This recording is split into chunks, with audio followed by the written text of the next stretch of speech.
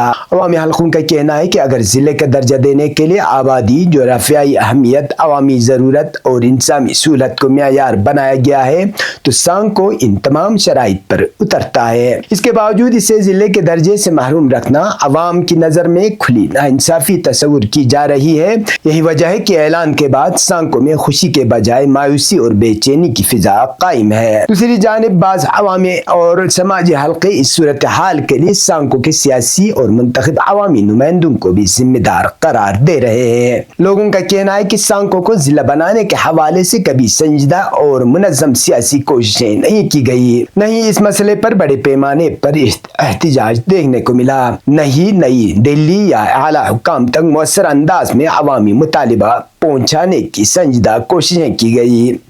عوام کے مطابق یہی سیاسی خاموشی اور عدم دلچسپی آج سانکو کی محرومی کی ایک بڑی وجہ بن گئی ہے۔ عوامی حلقے اس بات پر بھی حیرت کا اظہار کر رہے ہیں کہ سرکاری نوٹیفیکیشن کے سامنے آنے کے بعد بھی سانکو کے سیاسی، مذہبی اور سماجی اداروں کی جانب سے کوئی مضبوط اور واضح رد عمل سامنے نہیں آیا۔ نہ کوئی احتجاجی بیان، نہ عوامی اجلاس اور نہ ہی اجتماعی حکمت عملی دیکھنے کو ملی، جس سے عام لوگوں میں مزید مایوسی پیدا ہو رہی ہے۔ عوام کا ایک طبقہ یہ محسوس کر رہا ہے کہ شاید سانکو کے دیرینہ مطالبات کو سنجیدگی سے پیش ہی نہیں کیا گیا۔ ماہرین اور عوامی مبصرین کے مطابق سانکو کو ضلع کا درجہ نہ ملنے کے اثرات صرف اسی سب ڈویژن تک محدود نہیں رہیں گے، بلکہ اس کا اثر پورے ضلع کرگل کے انتظامی ساخت اور ترقیاتی عمل پر بھی پڑ سکتا ہے۔ دراز اور زنسکار کو الگ ضلع بنانے کے باوجود ضلع کرگل اب بھی لداخ یونین ٹیریٹری کا سب سے زیادہ آبادی والا ضلع برقرار ہے۔ اعداد و شمار کے مطابق لیہ ضلع سے شم، نوبرا اور چنگتھنگ کے الگ ہونے کے بعد وہاں اب تقریباً 40 دیہات باقی رہ گئے ہیں، جبکہ دراز اور زنسکار کو الگ ضلع قرار دینے کے باوجود کرگل ضلع میں اب بھی تقریباً 80 دیہات موجود ہیں۔ یہ صورتحال واضح کرتی ہے کہ آبادی اور جغرافیائی اعتبار سے کرگل پر انتظامی بوجھ بدستور زیادہ ہے، جس کے باعث مزید انتظامی تقسیم کی ضرورت محسوس کی جا رہی ہے۔ سیاسی مبصرین کا ماننا ہے کہ اگر مستقبل میں سانکو کو ضلع کا درجہ نہیں دیا گیا تو اسے عوامی بے چینی میں اضافہ ہو سکتا ہے۔ عوام کے اندر یہ احساس مضبوط ہوتا جا رہا ہے کہ ان کے ساتھ ترقیاتی اور انسانی معاملات میں مساوی سلوک نہیں کیا جا رہا۔ یہی وجہ ہے کہ اب سانکو کے نوجوانوں، سماجی کارکنوں اور عوامی حلقوں میں اس مطالبے کو دوبارہ منظم انداز میں اٹھانے کی ضرورت پر زور دیا جا رہا ہے۔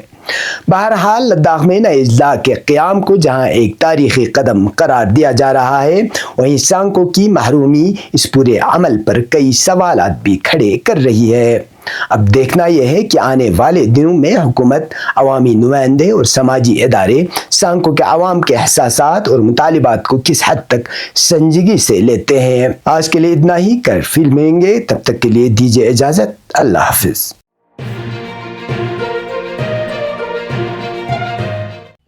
مقامی، قومی اور بین الاقوامی خبروں سے باخبر رہنے کے لیے چینل کو لائک، شیئر اور سبسکرائب کریں، ساتھ ہی بیل آئیکن دبانا نہ بھولیں۔